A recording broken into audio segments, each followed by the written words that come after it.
Hi everybody and welcome. Today I have the Sony ULT FIELD free speaker and I'm going to tell you how you can easily rename the speaker in your iPhone.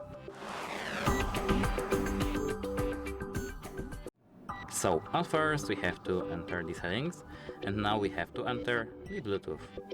Here we have to tap on this gear icon, the info icon near our headphone speaker, and here we have to tap on name.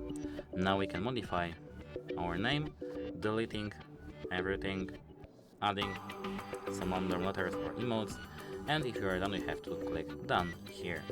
Now if you want to bring back our name to the default ones, we have to click on this X button, which is over here.